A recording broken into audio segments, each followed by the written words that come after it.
Why is Yahusha's bride getting involved in the affairs of this life?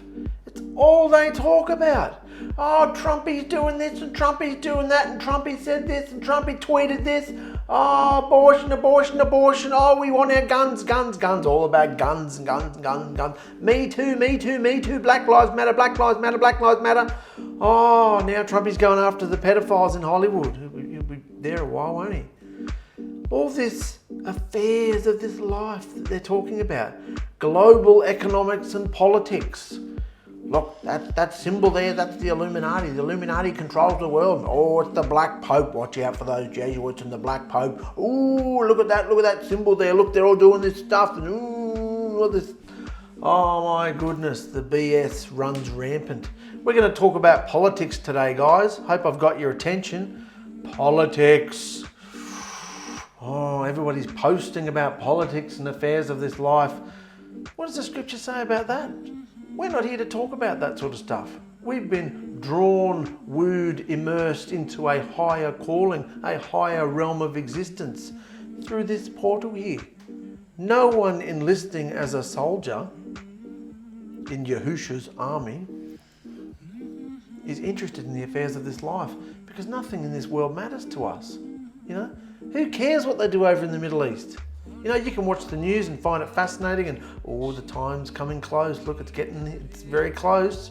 But as far as being worried about it or concerned about it or taking a side, taking a political party or a side or even having an opinion, like why bother? It's all going to be burnt up. You know, do as much research as you want, but after a while it gets so boring because it's all man's opinions about stuff anyway. History is recorded by the winners, the conquerors. So anyway, let's talk about politics today, yeah? Politics. Moses continues. What was Moses talking about last episode? He was talking about the feasts. We talked about the feasts. And the articles that came out at the same time were regarding the self, the evil self that we've got to overcome, that thing that we're in. And also the abomination of desolation. We dealt with that last episode as well. Now Moses is going on to talking about politics. It's very interesting. We've got a fair bit of reading today. So let's just dive straight in. Elected judges and idolatry. Moses says, after you're settled in the towns that you will receive from Yahuwah your Elohim, the people in each town must appoint judges and other officers. The people must appoint judges and other officers. Those of you who become judges must be completely fair when you make legal decisions, even if someone important is involved. Don't take bribes to give unfair decisions, because bribes keep people who are wise from seeing the truth and turn honest people into liars. Isn't it fascinating going through Yahusha's way, Yahusha's divine instructions, divine law? Isn't it fascinating to see if we had judges like this today, if we had people, politicians, leaders, presidents, kings like this today, the world would be very different. But we're just talking about judges right now.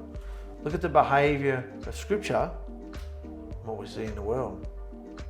Don't take bribes because it stops you from seeing the truth and turns honest people into liars. So people of Israel, if you want to enjoy a long life, a long successful life, and make sure you obediently, then, let's try that again. If you want to enjoy a long successful life, make sure you obediently follow the divine laws that I'm reminding you of today. And make sure that everyone is treated with justice in the land that Yahuwah is giving you.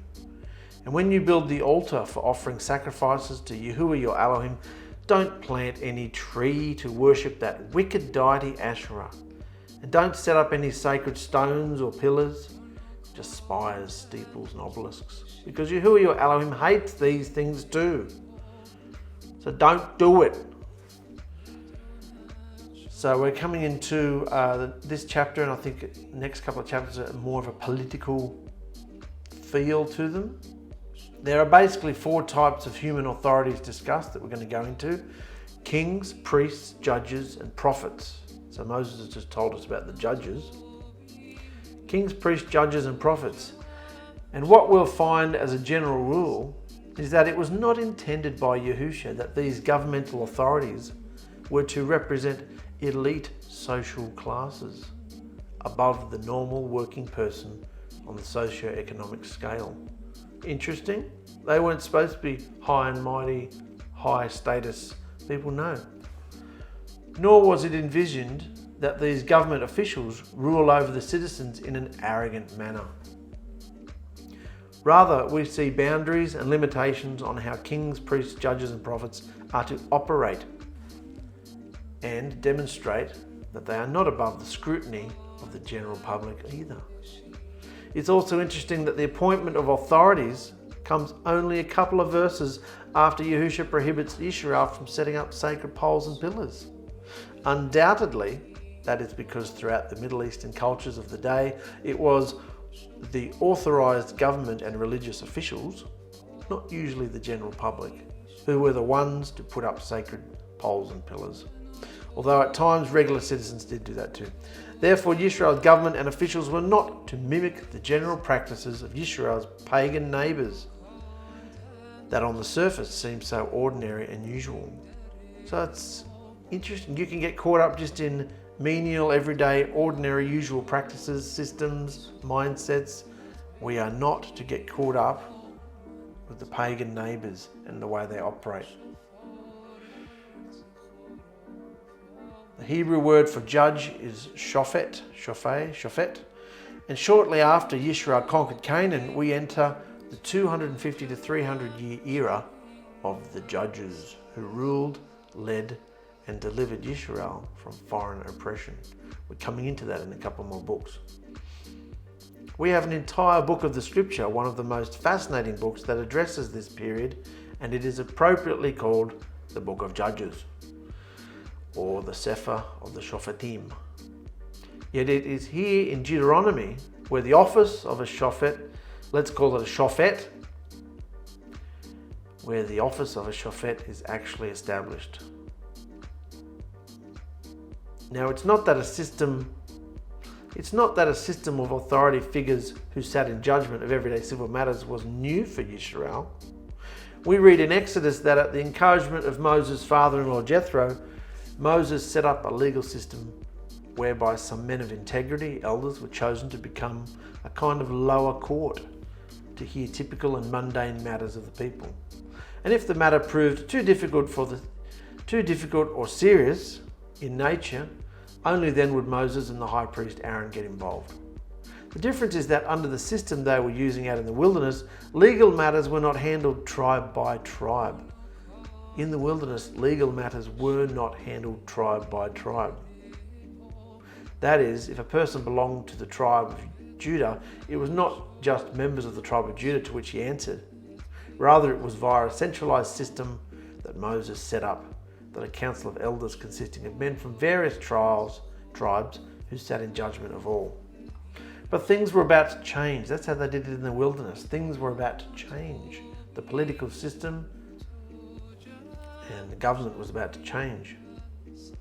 Yisrael, while out in the wilderness, was a united nation operating under one leader, Moses.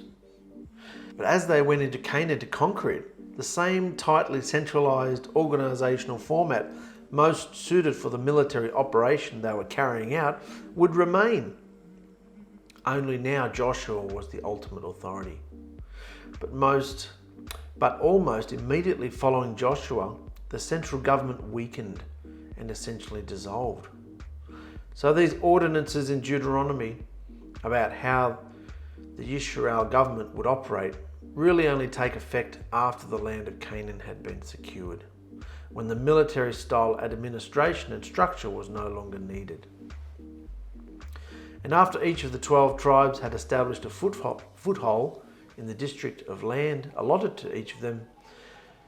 So because this envisioned the time when each tribe would be more autonomous, therefore each tribe would have its own set of judges and officials.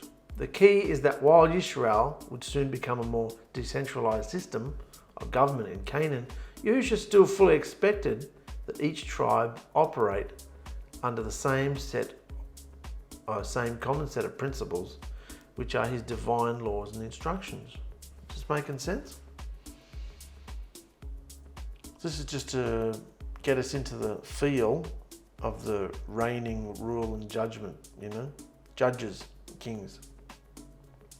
Up here he says, don't plant any tree to worship that wicked deity Asherah. Don't set up any sacred stones or pillars, because Yahuwah your Elohim hates these things. So, if Yahusha hates mankind worshipping him via sacred poles and obelisks, then why were Abraham, Isaac and Jacob permitted to erect standing stones? They were always building stone table altars. If they had an encounter with Yahusha, they'd turn a big rock on its side, pour oil on it. That's a standing stone, isn't it? That's a miniature version of an obelisk, isn't it? What's with that? Why do we find Jacob erecting a standing stone to 𝔹𝕙𝕒𝕚 as he is on his journey from Canaan to Mesopotamia, some 5 centuries earlier than this? And we also have Abraham setting up an altar to 𝔹𝕙𝕒𝕚 under the tamarind tree at Beersheba, 100 years before that. In fact, Moses set up 12 of these standing stones at Mount Sinai too. And Joshua would set up an enormous standing stone at Shechem. And all of these to honour Yahusha. And there's not a hint that Yahusha objected to it either. Why? Why is that? Because there's a pattern of understanding that is woven into the fabric of Scripture. It's also common sense, showing that no object or living creature is of itself unclean or evil. Got that? No object or living creature is of itself unclean or evil. We dealt with that last episode with the food.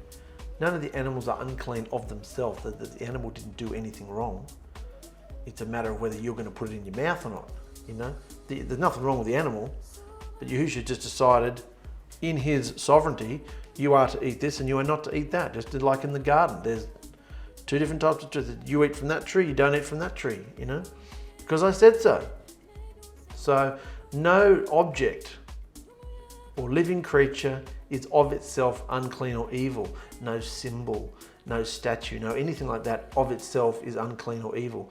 Rather, the issue is what an object or creature is used for and to whom it is meant to identify.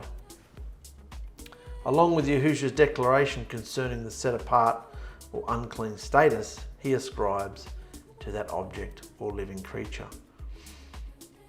Does that make sense? We'll go into a little bit more here.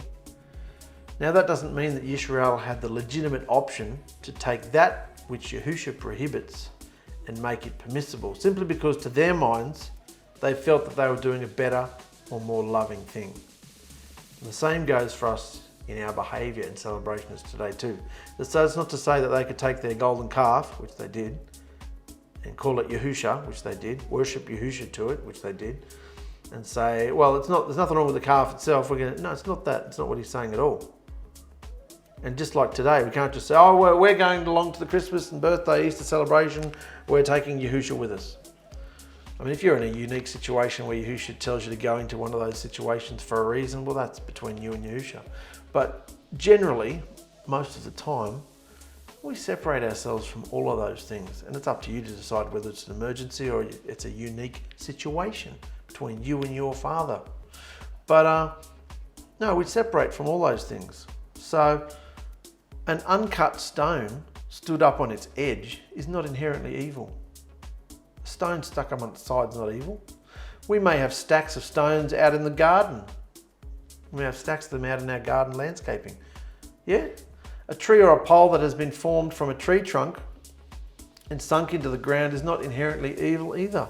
But when these things are used as a means to attempt to honour Yahusha, he's prohibited because it can easily become confused with well-known pagan worship practices. That reminds me of the burning bush. And Moses says, well, who should I tell you? Who should I tell them sent me?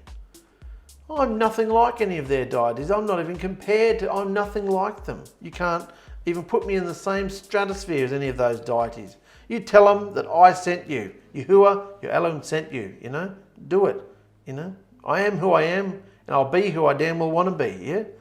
So it's like that sort of thing. He doesn't have a being. He has a body now, but back then he did not have a being, a form, and he didn't want to be known to have a form. He's outside of all that, you know? So don't give him one. Don't give him a body. Don't give him a form. So we're not doing that today, though, are we? I hope not. So none of this is relevant to us. The same goes for statues, idols, symbols, and iconography, which today may be used simply for interior decorating and in no way represent any form of idolatry. Common sense, people. It's not what's outside us that makes us unclean, but what comes from within. Thoughts and desires manifest into behaviours. I've said this before. Some people don't go into restaurants because there's a little statue of a Buddha up there. So what? Who cares? That's idolatry. Well, not to you, it's not. Are you going to bow down and worship it? You know? The upside down Star of David, the what is it called? Pentagram. That's the devil's symbol. Who cares? It's just a symbol. It means nothing. You think the devil's interested in all that? It's crap. It's rubbish. You know? Look, there's a toilet seat. Oh, someone's drawn a toilet seat upside down. Wicked. This is all rubbish, guys. Nothing. What did it say here? No object or living creature is of itself unclean or evil. It's what you do with it. Yeah? Done. Now we come to faulty sacrifices. If an ox or a sheep has any deformity or blemish, don't offer it as a sacrifice to Yahuwah your Elohim, for it's an abomination, and he'll be disgusted with you. All offerings must be perfect. Yahuwah your Elohim is giving you towns to live in, but later, a man or woman in your town may start worshipping other deities, or even the sun, moon, and stars, the zodiac, Mazzaroth constellations. I have strictly warned you not to bow down and serve other deities, because whoever worships them is disobeying Yahuwah and breaks the blood covenant agreement he's made with you. So when you hear that someone in your town is committing this disgusting evil behavior, you must carefully find out if that person is really guilty and take 2 or 3 witnesses with you, because one witness isn't enough to prove a person guilty. And get rid of those who are guilty of such evil. Take them outside your town gates and have everyone stone them to death. But remember, the witnesses must be the first to throw the stones. The witnesses must be the first to throw the stones. There's some excellent psychology behind this protocol. First, a witness who gives untruthful testimony in a capital case that leads to an execution of an innocent person now has blood on his hands. What that means is that he is now a murderer and is subject to execution himself. And anyone who is guilty of blood in Scripture is permanently cut off from Yahusha, both physical and spiritual death. Therefore, there was a safeguard in place meant to discourage rash or intentionally false testimony. And by requiring several witnesses, then testimony could be verified.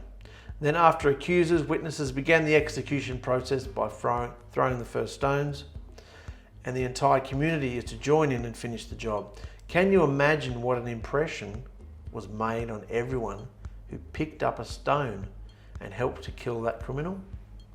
What an impression that would have made on the whole town. It was bloody and graphic and awful. It wasn't sanitary and out of public view like it is today. It didn't have a goal of being painless for the perpetrator or painless for the community. Yahusha doesn't enjoy the death of even the wicked, and neither should his people. But by the entire community participating in such a thing as execution, no one could say they didn't know about it. No one could say they didn't know about it, nor would they not have full realization, of just how terrible a thing an execution is, and how full of consequences such evil behavior can be. In the end, though, this was also about the entire community affirming Yahusha's justice system. The entire community affirming Yahusha's justice system. It was an entire community acknowledging that high-handed evil had been committed, first and foremost against Yahusha, and it was their job to purge this wickedness from the society. This was good. This is the primary job of all human government. What is the primary job of all human government? To purge wickedness from the society. How many governments are interested in purging wickedness as defined by breaking the divine laws of Yahusha? Yeah? Sad and sorry state the world's in because disobedience and wickedness and depravity. It may be difficult to find out the truth in some legal cases in your town, and you may not be able to decide if someone was killed accidentally or murdered, or whether an injury or property damage was done by accident or on purpose. So if the case is too difficult, take it to the court at the place where Yahuwah your Elohim chooses to rest his name, tabernacle. This court will be made up of one judge and several priests who serve at Yahuwah's altar. They will explain the divine laws to you and give you their decision about the case. So do exactly what they tell you, because if you shoot your mouth off in arrogance, you'll be put to death. And when the other Israelites hear about it, they'll be afraid. Then obey the decisions of the court, and this will purge such evil behavior from Yisrael. Why would somebody be shooting their mouth off at the priests and the judge in a case? Because of possible tribal loyalty. Yeah, they've gone to they can't decide what's going on, so they've gone to the tabernacle, they've dealt with a priest and a judge, whatever, and they're not happy with the verdict. So they're shooting their mouth off, they're off their face. And what does it say? You go off at the priests. Remember, these priests aren't like priests we see today, Buddhist monks sitting in the corner meditating, levitating on a pillow. No, none of that crap. You know, these guys had shotguns, mate. You know, you go into the tabernacle, you're dead. You know, put them up. John Wayne style. You know.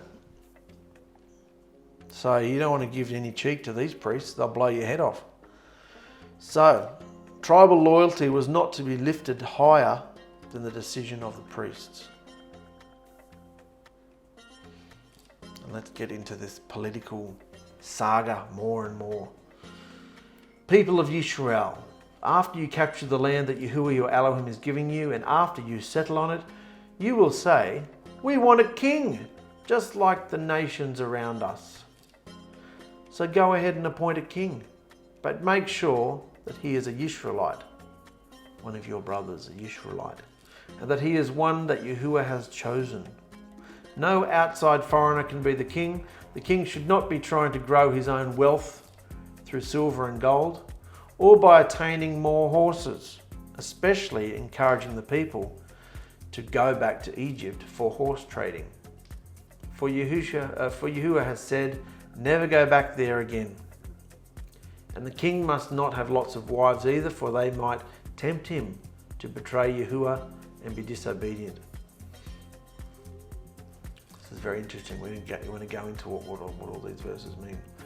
The official copy of Yahuwah's divine laws will be kept by the priests of the Levi tribe. So, as soon as anyone becomes king and he sits on the throne of his kingdom, he must go to the priests and write out a copy of these divine laws while they watch. Now, as far as I know, they're talking about the scrolls of Moses here. Genesis, Exodus, Leviticus, Numbers, Deuteronomy. I might be wrong, but that's what the Torah, the first 5 books of Moshe, are considered the divine laws. He's got to sit there and write. He can't get a scribe to do it. He's got to sit there and write out all these divine laws while they watch. Each day the king must read and obey these divine laws so that he will learn to serve Yahuwah with fear and trembling and not think that he's better than everyone else. If the king completely obeys Yahuwah's instructions, he and his descendants will rule Israel for many years. So it's very exciting where we're going to read now, because the things I've found about the king, what the king has to do, is amazing. Moses starts establishing the idea of a king, which surprises a lot of people, because most folks who know their scriptures think about the time when Samuel appointed King Saul and the general negative attitude of the narrative about this crowning of the first king of Israel. Yet here, Israel wanting a king has always been looked on in a negative light. Yet here we have Yahusha anticipating the day that Yisrael will have a king, and so he lists the boundaries and rules that Yisrael's kings must operate under. He knows they're going to want to do it anyway, so he's getting in first, anticipating it, and giving the requirements up front. The first group of governmental leaders we discussed is called shoftim, judges. They were usually tribal elders, and the purpose for their selection was to behave as a lower court, handling matters within their own tribe, about things that happened within their own tribal territory. The typical type of judges, those who formed the lower courts, only dealt with matters concerning their own tribe.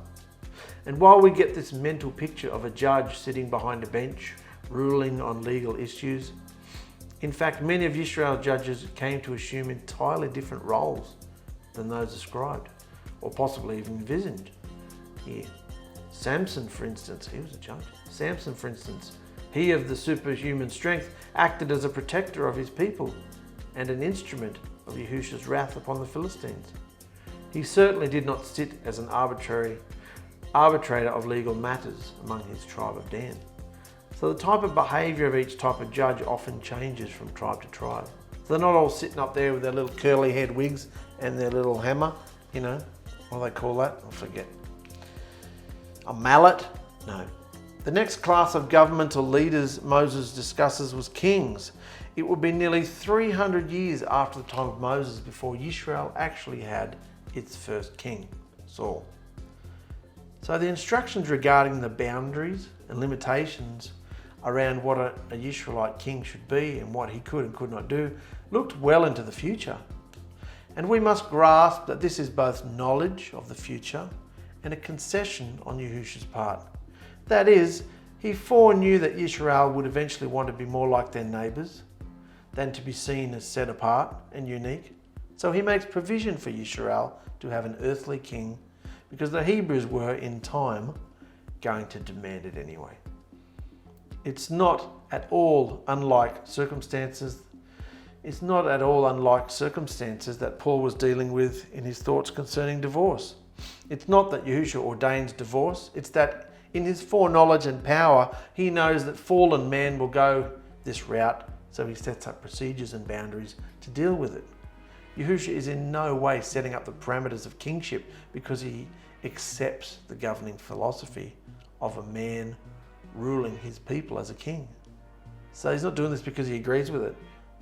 He's doing it because he knows they're going to do it, so it should be done a certain way. He's not doing it because he agrees with man ruling his people as a king. He's doing it because in time Israel will, by their own folly, insist that a king be appointed over them, and indeed that is exactly what eventually happened.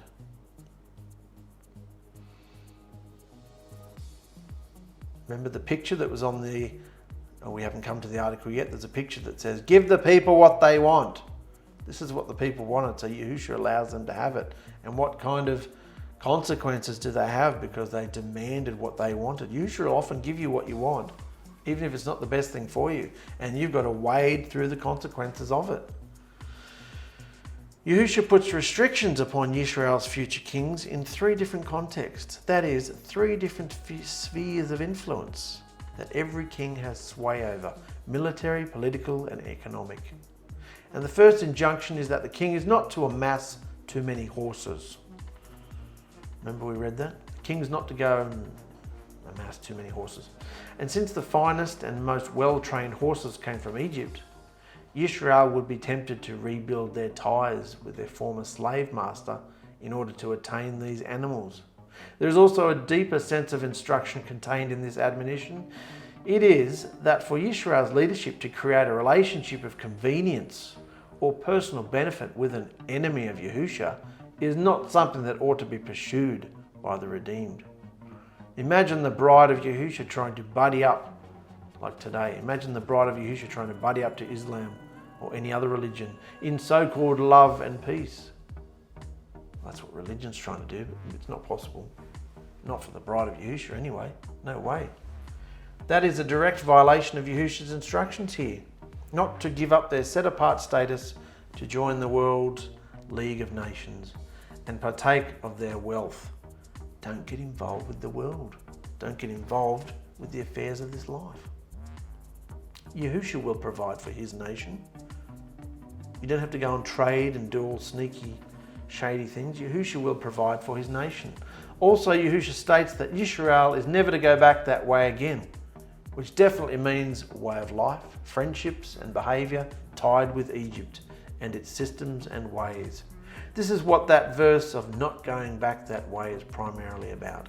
Because if Yisrael's kings ever start looking to the same people who view them as no more than escaped slaves for friendship, and as a source of strategic military hardware or economic benefits, the price will be to compromise or even abandon Yahusha's principles to achieve it. And of course, that is exactly what the West, and even a great portion of religion, is in the process of doing as we speak, compromising who they are. Also in Moses' day, horses were for one primary purpose, to pull chariots. And chariots were used for two things: as limousines for the king and his court, but more importantly, they were key armaments for ancient warfare. The more chariots a king had in his arsenal, the more formidable he was in battle. The kings of Israel were instructed to place their trust in Yahusha, not in military armaments. Their power was to be their belief in the Elohim of Israel, not in advanced weaponry. Even so, Yahusha does not speak against Israel being well armed and having a substantial military, though rather it is that their hopes of victory are his, and thus obedience to him is the key to their survival. And the source of their power and their ability to survive certainly shouldn't come from a people like Egypt, who could pull the plug on that power source at any time. Further, as has always been, kings who taste great power are jealous to keep it, and so they often turn their military against their own people in order to maintain that power. Yahusha does not want Israel's kings to be so strong and arrogant as to be impervious to the will of the civilian population. The directive that Israel's kings must not have wives, this was interesting. The instruction that Israel's kings must not have many wives, what do you immediately think of? Who was the most popular king? How many wives did he have? Solomon? Israel's kings must not have many wives. This centers around a unique Middle Eastern societal unit called a harem. You know the harem? Westerners tend to think of a harem as simply a pleasure palace, like a brothel. A pleasure palace full of beautiful women for use by the king and his court. This is far from, that's what I thought. This is far from reality. Because political power in this era came as much from forming strong alliances as it did from exercising military might. And those alliances almost always entailed intermarriage between the families of the kings that were involved. We missed the point in the infamous story of Solomon and the enormous number of wives and concubines in his harem, because the idea that seems to be prevalent among religion is that Solomon was on some level a self-indulgent sex maniac. Rather, the scriptural story was meant to brag about the immense number of alliances he had created through the region and how wrong-minded it was. Got that? It wasn't about how sex crazed and how many wives he had. No, it was a power play, intermarrying with so many different nations through marriage and all that sort of thing. And the harem was where all the women hung out. Harems were not large palaces full of only women. It was where the children of these women also resided too. For a king to disgrace or show disrespect to one of the wives among his harem was tantamount to an international incident. And could even bring about war with the family that wife represented. So the warning that comes that a king's heart might go astray should he have a large harem means that this king would be tempted to be more focused on keeping his wives and the alliances they represent satisfied. So he'd be more interested in keeping his wives and the alliances they represent satisfied than paying attention to Yahusha's people and his instructions. Let me also remind you that the use of the word heart was referring to the king's mind, his intellect. what interested him and what he felt was important. Not his emotions, or that his love and affection towards his harem would override his common sense. So it's not a foolish, stupid, flying by the seat of your pants, lustful, sex-crazed decision. No, the more wives he had. No, that's not what we're saying about Solomon at all. We're saying that his decision to make all these alliances intermarried with the families, and look how many wives in his harem, how many concubines he had. That's what he's saying.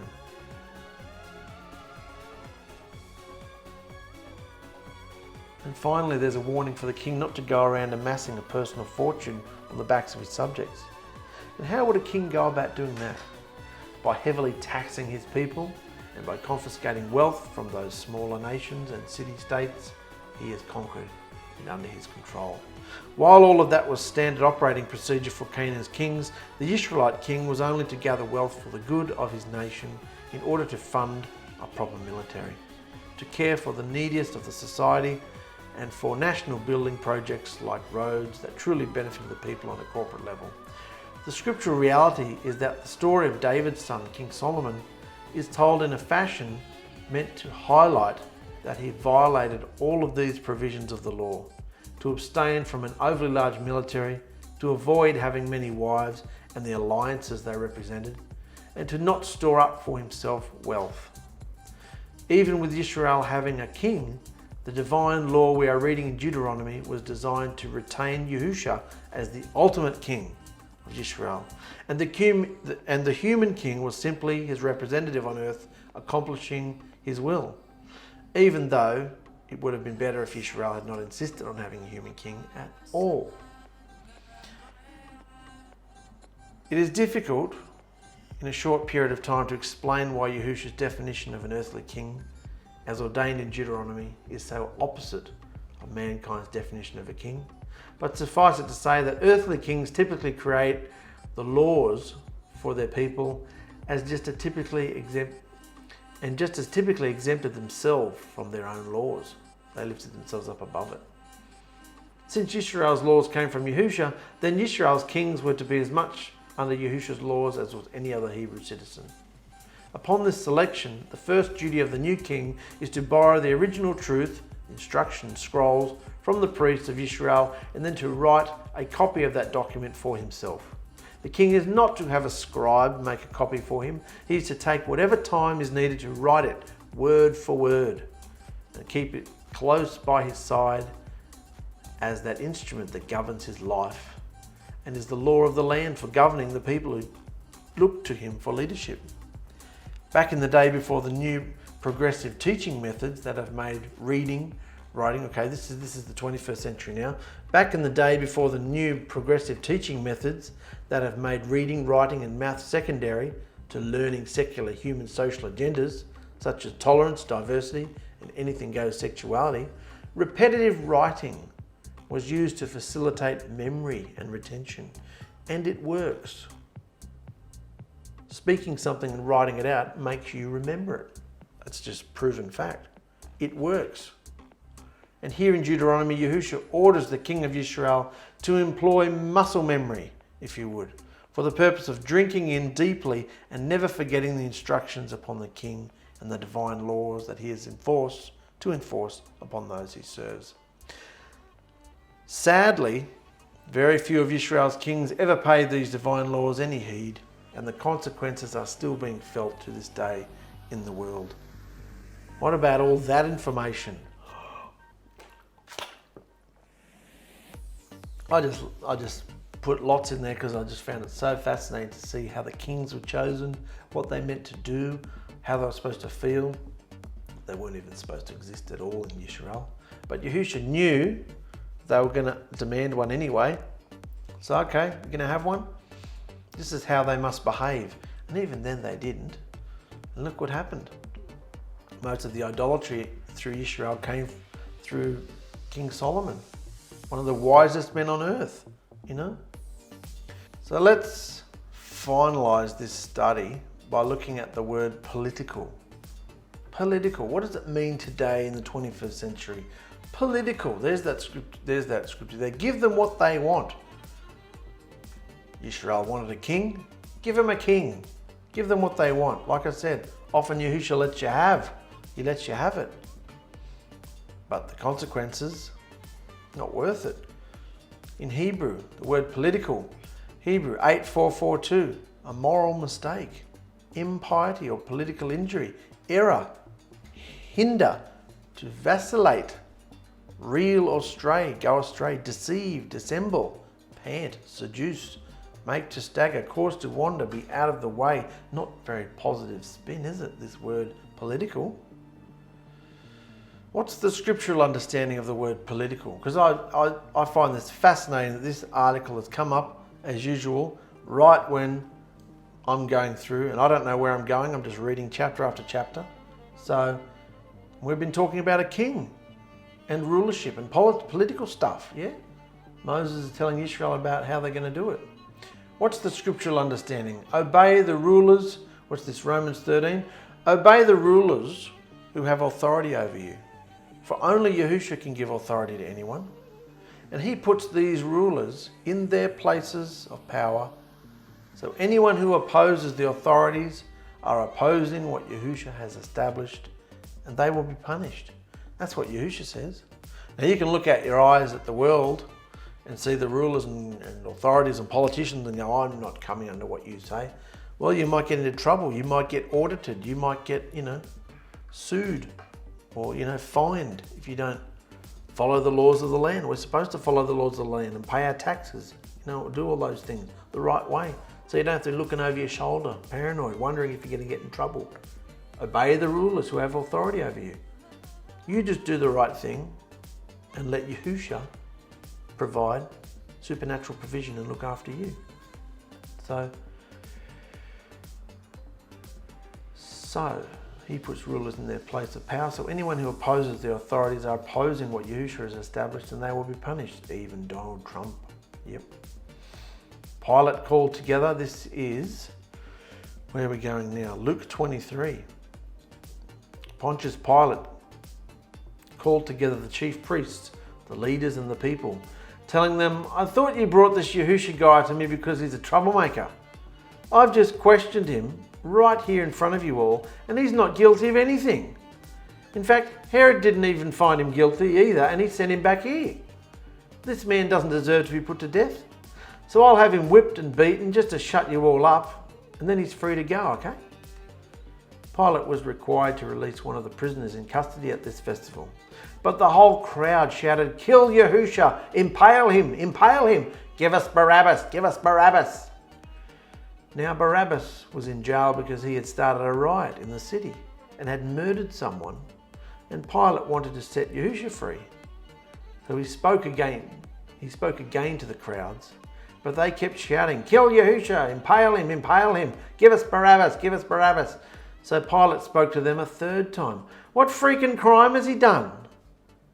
What the hell? What freaking crime's he done? Please tell me. Because as far as I'm concerned, he's not guilty of anything worth he's not guilty of anything worth the death penalty. I'll have him whipped and beaten and then set free. But the people kept on shouting as loud as they could for Yahusha to be put to death.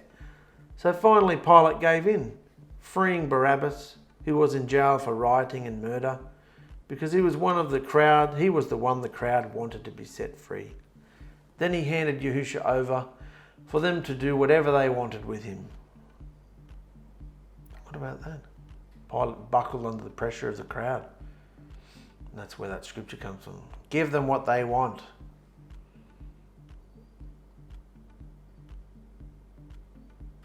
Being anointed with the set-apart spirit and following divine law, as in the case of Daniel, is the only way to succeed in the political arena.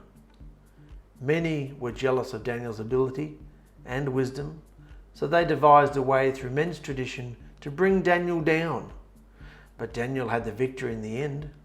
And this is exactly what they did to Yahusha too, using a man-made festival to force and trick Pilate's decision into releasing a murderer instead of an innocent man, Yahusha. But again, Yahusha won in the end because he rose from the death that they had given him. He rose from the death that they had given him. Because in their and right in their faces for everyone to see the corruption of the political religious system and to be delivered from it.